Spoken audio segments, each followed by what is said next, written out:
ڕێز و سڵاوبەوە بینەران و گوێگرانی خۆشەویستی تەلەڤیزیۆنی کۆمەڵا لەگەڵتاندم بۆ پێشکەشکردنی بەرنامەی لێکدانەوە هەڵوێست لە بەرنامەم جارشدا وەک هەمیشە چەند بابەتێکمان ئامادەیە بۆتان دەخوێنمەوە. بابەت یەکەمیشمان بە ناونیشانی بێبەشبوون لە پەروەردە بە زمانی دایکی دیاردەیەکی ستەمی نەتەوایەتی. ڕۆژی شەمە دووەمی مانگی ڕەشەمە ڕۆژی جیهانی زمانی دایکیە. ڕۆژی 21 فێبروێری 1952 زاینی ژمارەیەکی زۆر لە خوێندکارانی بەنگالی زمان لە زانکۆی داکا پایتەختی بەنگلادیشی ئێستا و پاکستانی ڕۆژهەڵاتی ئەو کات لە ناڕزایەتی بەرامبەر بە سەپاندنی زمانی ئوردو وەک زمانی فەرمی لەلایەن دەوڵەتی ناوەندی پاکستان و بە ئامانجی بە فەرمی ناساندنی زمانی دایکی خۆیان زمانی بەنگالی لە حەساری زانکۆدا خۆپیشاندانیان کرد. ئەم خۆپیشاندانە لەلایەن هێزەکانی دەوڵەتی پاکستانەوە کەوتە بەردەست ڕێژی و لەو جینایەتەدا ژمارێکی زۆر لە مامۆستایان و خوێندکاران گیانیان لەدەستدا یان بەریندار بوون. درێژەی خەباتی خەڵکی بەنگالی زمان بووە هۆی ئەوەی کە لە ساڵی 1970 بەنگلادیش لە پاکستان جیابێتەوە و ببێت بە وڵاتێکی سربەخۆ. ڕۆژی حەڤەی نوامبەری ساڵی 1990 زاینی ڕێکخراوی پەروەردەی زانستی و فەرهەنگی سربەنەتەوە یەکگرتووەکان یونسکۆ پێداگری لەسەر پێویستی پەروەردەی زمانی دایکی وەکو مافێکی شارۆمەندی و جیهانی کردەوە.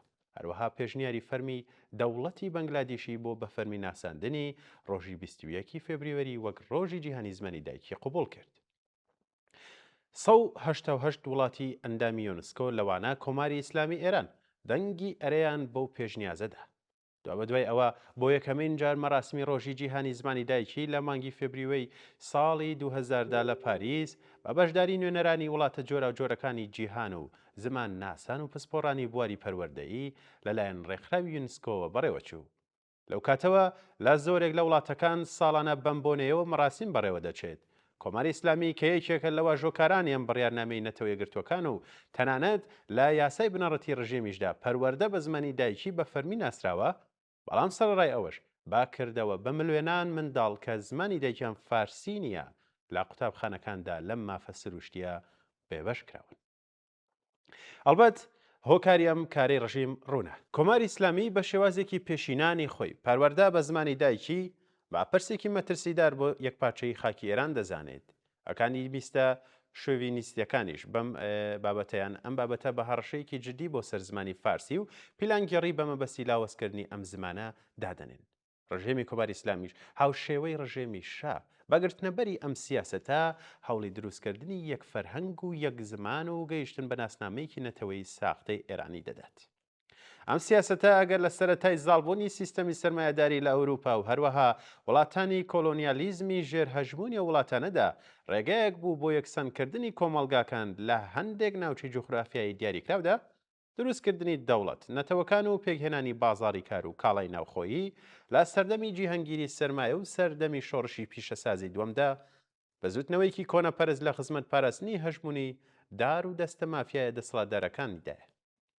لەگەڵ هەموو ئەمانش ئەگەر چی بێبەشکردنی منداڵان لە خوێندن بە زمانی دایکی کارێکی سەرکوتگەرانە و دژە دیموکراتیکە، بەڵام لە ڕووی زانستیەوە پەرسێکی دەروون ناسی و کارناسانەیە لە بواری پەروەردە و بارهێناندا. لێکۆڵینەوەیەکی ئاماری لە ئێراندا دەری دەخات کە زۆرینەی ئەو 5 ملیۆن خوێندکارەی کە لە 8 ساڵی ڕابردوودا لە تاقیکردنەوەکان دەرنەچوون ئەو منداڵانن کە زمانی فارسی زمانی دایکی ئەوان نییە. ئەم ئامارە سادەیە بەڕوونی پێویستی پەروەردە بە زمانی دایکی نیشان دەدات. زمانی دایکە و زمانەیە کە منداڵ لە دایک و باوک و ئەندامانی دیکەی بنەماڵەکەی فێری دەبێت. لێکۆڵینەوە بایۆلۆژی و دەروونناسیەکان دەری دەخەن کە منداڵ تەنانەت پێش لە دایک بوونیش لەگەڵ زمانی دایکی خۆی ئاشنا دەبێت و بابستنی دەنگی دایکی هەست بە ئارامی دەکات. هەنگاو بە هەنگاو هەست و سۆزەکانی بە یارمەتی زمانی دایکی شکڵ دەگرن. بە یارمەتی زمانی دایکی جیهانی دەوروبەری خۆی دەناسێت و پەیوەندی لەگەڵ دروست دەکات. هەستیارترین قۆناغی ژیانی کە بناغی ژیانی داهاتوێتی لە نێوان تەمەنی 5 بۆ 7 ساڵیدا بە هاوکاری زمانی دایکی تێپەڕ دەکات و بناغەکانی کەسایەتی ئەو هەل لەم قۆناغەدا بنیاد دەنرێت. لە ئێرانی ژێردەسەڵاتی ڕژێمی ئیسلامیدا قەدەغەکردنی خوێندن لە منداڵان و لاوان و تازەلاوان بە زمانی دایکی و لە هەمان کاتدا لەبەر چاونەگرتنی فەرهەنگ و ئەدەبیاتێکی ئەو خەڵکەی کە بە درێژای سەدان ساڵ بەرهەم هاتووە و دەوڵەمەند کراوە بەشێکە لەو ستەم و هەڵاوردنەی کە بەسەر ئەو نەتەوانەدا دەسەپێنرێت کە لە جوگرافیای ئێراندا دەژین.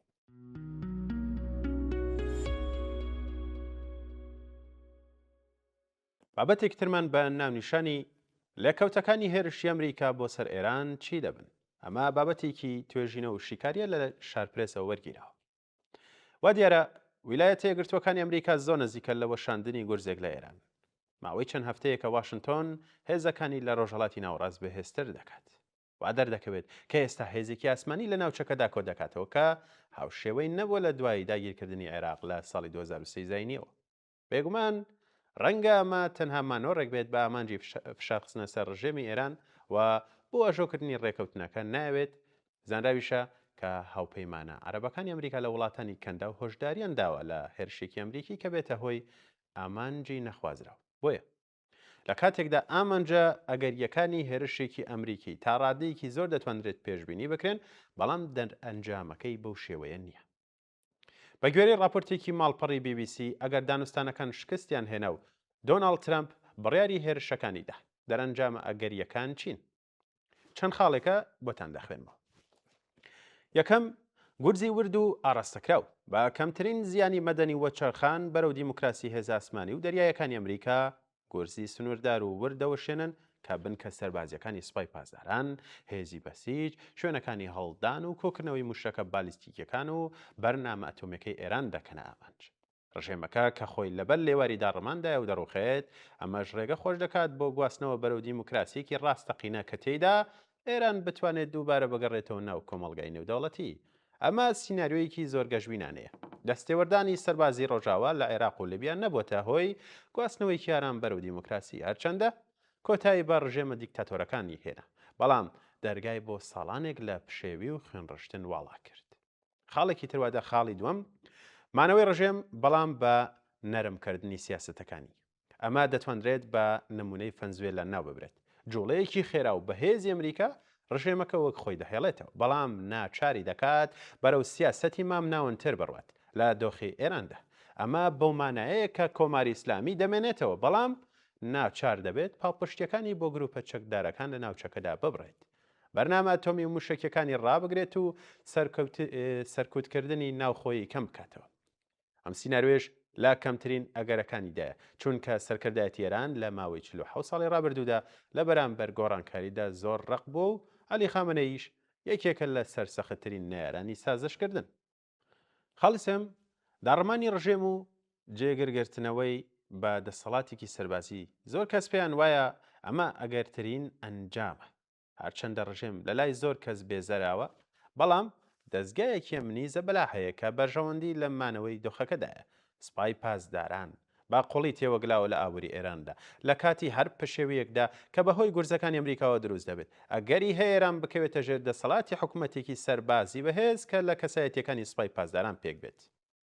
خاڵی چوارەم، ئێران بە هێرشکردنە سەر هێزەکانی ئەمریکا، دراوسێ عەرەبەکان و ئیسرائیل وەڵام دەداتەوە کە ئەمە ئەگەرێکی زۆر بەهێزە. ئێران هەڕەشەی پەنجە لەسەر پەلەپیتکە و وەشاندنی زلەیەکی بەهێزی لە ئەمریکا کردووە. هەرچەندە ئێران لە بەرامبەر هێزی دەریایی و ئاسمانی ئەمریکادا لاوازە، بەڵام دەتوانێت بە موشکی بالیستیکی و درۆن کە لە ناو ئەشکەوت و ژێرزەویدا شار دەبنێتەوە وەڵام بداتەوە.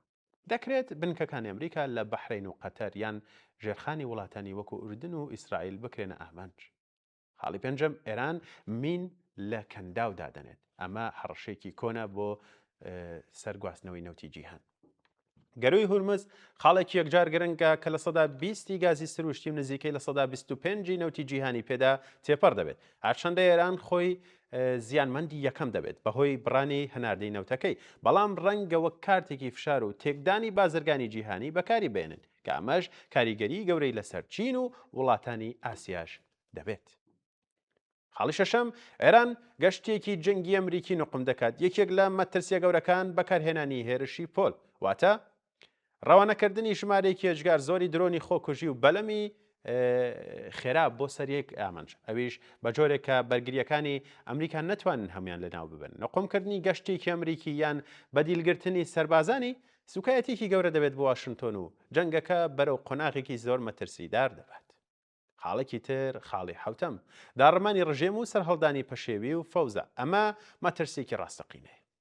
جگە لە ئەگەری جەنگی ناوخۆیی مەترسی ئەوە هەیە کە گرژێنەتەوەیەکان بتەقنەوە و کورد، بەلوچ، ئازەری و کەمینەکانی تر لەناو بۆشایی دەسەڵاتدا هەوڵی پاراستنی خۆیان بدەن. هەرچەندە زۆر وڵات حەز بە کۆتایی کۆماری ئیسلامی دەکەن، بەڵام کەس نایەوێت وڵاتێکی 93 ملیۆن کەسی بکەوێتە ناو فەوزایەکەوە کە قەیرانی مرۆی و کۆچی بە کۆمەڵ دروست بکات. ماترسیە گەورەکە ئێستا ئەوەیە ترامپ دوای کۆکردنەوەی ئەم هەموو هێزە وا هەست بکات کە دەبێت هێرش بکات بۆ ئەوەی شکۆی نەشکێت. ئەمەش جەنگێک دەست پێ دەکات کە هیچ ئامانجێکی کۆتایی ڕوونی نییە و لێکەوتەی وێرانکەری دەبێت.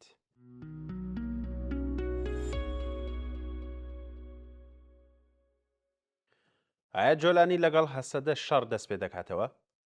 ئەمان ناونیشانی بابەتێکە لەلایەن عومەر قادرەوە ئامادەکراوە. ڕامان و بیرکردنەوە لە جوڵەی هێزەکان و گۆڕانکاریەکانی ناوچەکە پێویستی بە خوێندنەوەی تازە هەیە. ئەگەر بەوردی نەشتەرگەری بۆ دۆخی ڕۆژاوا بکەین لە چوارچێوەی بەرژەوەندی هێزەکانی هەرێمی و نێونەتەوەیی ڕوون دەبێتەوە بەڕێوبەرەتی خۆسەر تاوەکو ئێستا لە مەترسی جینۆساید ڕزگاریان نەبووە. دۆخەکە ترس ناکە و چاوەڕوان نەکراوە. هێزەکانی سووریا و گروپەکانی سەر بە تورکیا بۆیان بڕەخسێ دەست نوێژی ڕێکەوتنەکە دەشکێنن. لەم ڕوانگەیەشەوە گرتنە دەستی سەرۆکایەتی سووریا لەلایەن ئەحمەد جۆلانی بەلەبەر چاوگرتنی باگراوندی بێهۆکار نییە. دەپرسین ئایا بەرژەوەندی ئەو ئەجندای ئەمریکا و ئەوروپا دەیانەوێ لە ڕێگەی ئەحمەد جۆلانی جێبەجێ بکەن زیاترە یان کەمترە لە بەرژەوەندی پشتیوانیکردنی کورد لە ڕۆژاوا؟ سەرکردایەتی سیاسی کورد تاوەکو ئێستا لێکدانەوەی ورد و قۆڵی بۆ ڕەهەندەکانیان پرسە نەکردووە. بزافی کورد تەنها لە دۆخی پەرچەکرداردا بووە لە ڕۆی سەربازی و سیاسی یان جەماوەری. دەبێت کوردەم ڕاستیە بزانێ سەرۆکی سووریا لە بنەڕەتدا کەرەستەی پرۆژەیەکی ئابووری و سیاسی و استراتیژی ئەمریکا و ئیسرائیل و کەنداوی عەرەبی و ئەوروپایە بەرامبەر رووسیا و چین و ئێران و تەوژمی شیعەگەرە. لە ئایندەی نزیک کۆمەڵێک پرۆژەی ئابووری و سیاسی استراتیژی بەهۆی دەسەڵاتی ناوبراو جێبەجێ دەکەن. ئەم پرۆژانە ڕەوتی چارەنووسی ململانی ناوچەیە و نێونەتەوەی بە ئاراستی بەرژەوەندی ئەوان دەگۆڕێت. بۆیە لابردنی سزاکانی سەر سووریا وەڵاکردنی دەرگا داخراوەکان بێهۆ و مەبەست نەبووە، بەڵام بەڵکو کارکردنە بە ئاراستی ئامادەکاریەکان. سەرنج بدەن تاوەکو ئێستا ئەوروپا پشت بە غازی رووسیا دەبەستێ، بەڵام ئەوروپا و ئەمریکا بەنیازن پرۆژەی جێگرەوەی غازی رووسیا بە سووریادا تێپەڕێت. بەمەش کاریگەری بەهێزی دەبێت لەسەر ئابووری و پێگەی رووسیا. بە جێبەجێبوونی ئەم پرۆژەیە ئەوروپا دەستکراوەتر دەکات. بە دیوێکی تردا وڵاتانی کەندا و مەبەستیانە بەهۆی کاریگەری سوننەگەرایی سەرۆکی سووریا هاوکار بێت بۆ دژایەتی دیاردەی تەشجیع و لاوەزکردنی گروپەکانی سەر بە ئێران. هەروەها ئێران دەیەوێت لە چوارچێوەی پرۆژەی ڕێگای ئیبراهیمی ڕێکەوتنەکەی لەگەڵ قوبرس و یۆنان و جۆلانی لەم ڕێوە هاوکاریان بێت. سەرڕای هەموو ئەوانە هەرچەند تورکیا بەهۆی فشاری نێونەتەوەی لێکەوتەی کۆمەڵێک ئەگەر هەوڵیدا ئەزمموی ڕابردوو وەربگرێ مامەڵەیەکی نەرمی کرد بەرامبەر ڕۆژئاوا. دەنگۆی ئەوەش هەیە جۆرێک گفتوگۆی نیمچە ناڕاستەوخۆ هەبێت لەگەڵ ڕۆژئاوا. لایەکی تر تورکیا وەک خاوەن ماڵ لە سووریا مامەڵە دەکات. دەیەوێت پێشنیاری جێبەجێبوونی کۆی ئەجەنداکان دەستەگۆڵی خۆی لە ناوچەکەدا بدات. ئەگەر هەلومەرجی بۆ گونجاو بوو بە هاڕینی هەسەدە دەست پێ دەکات و دواتریش دەخاڵت دەکات لە عێراق. ئەمەش بەڕوونی لە قسەکانی ئەم دوایەی هاکان فیدان ڕەنگی دایەوە. بەوردبوونەوە لە مەشهەدی کۆی ئەجەندای هێزەکان لە سووریا دەردەکەوێت ئایندەی سیاسی سووریا و پڕپێشهاتە و ئەگەرە هەسەدە لە فەزای ئەم جوگرافیا سەقەتە ئەرکی قورسە و ڕێگەی پڕ دەرک و داڵە، کەواتە ئامادەی ئەحمەد جۆلانی بۆ جێبەجێکردنی هەموو ئەجەندایەک بێ هیچ پێوەرێک بەهۆی پێشخانی ئاینی و نەتەوەی جێگەی تێڕامان و هەڵوێستەی جددیە. دەپرسین ئەی ئەگەر بێتە خاوەن هێزێکی پڕچەک و ڕاهێنراو چ کارە ساتێک دەکات؟ لە تێڕوانینی جۆلانی کورد مەترسی پلەیەکە لەسەر ئاسایشی سووریا، چونکە خاوەن هێزی ڕاهێنرا و جوگرافیای خۆیەتی. بۆیە ڕێکەوتنەکەی کە کراوە لە نێوان هەسەدە و دەوڵەتی سووریا بە فشاری ئەمریکا و فەڕەنسا لە ژێر کاریگەری لۆبی ئیسرائیل و هەڵوێستی یەکگرتووی کورد ئەنجامدرا. بەڵام لە ئێستادا ڕێکەوتنەکە وەک خۆی جێبەجێ ناکرێت. ڕۆژانە خۆدزینەوەی سووریا لە بەرگە و مادەکانی ڕێکەوتنەکە هەستی پێدەکرێت. لە کاتێکدا تا ئێستا چارەنووسی شەڕی ئۆکرانیا و رووسیا یەکلانەبووتەوە. لەلایەکی تر ئێران پاڵپشت بە چین جیاواز دەردەکەوێت و هەروەها تورکیا لە دۆخێکی بۆ سە و دەرفەتدایە. لەلایەکی تر بێباکی ترامپ بەرامبەر بەهای مرۆڤ و دیموکراسی جێگەی گومان و مەترسیە بەتایبەت لە ئێستادا دەنگۆی کشانەوەی یەکجاری ئەمریکا لە سووریاژەیە. پێکهاتەکان پێمان دەڵێ بەڕێوەبەرایەتی خۆسەر پێویستە بە وردی دۆخەکە لە بەرچاو بگرێت کاتەکە ناوەستێت. پێش دەستپێکردنەوەی خولی دووەمی پەلامەردانی خۆسەر لەلایەن هێزەکانی جۆلانی و خێڵە عەرەبەکان و گروپەکانی سەر بە تورکیا دابینکردنی پێداویستی خۆراک و لۆجستی و مادی ئەولەوێت هێرکەکانیان بێت. چالاکانەتر کار بۆ یەکگرتووی شەقام و گوتاری کوردی بکەن شان بەشانی پرۆژەی یەکگرتووی گوتار و کردار پێویستە ڕەوتی دیپلۆماسی ئەکتیڤتر بکرێت. خەڵکی ڕۆژاوە پێویستە هاوشێوە ئیسرائیلیەکان لە ماڵەکانیان بیر لە دروستکردنی شوێنی پارێزراو بۆ منداڵ و خێزان بکەنەوە بۆ ئەگەری ڕووداوی شەڕ و بەریەککەوتن.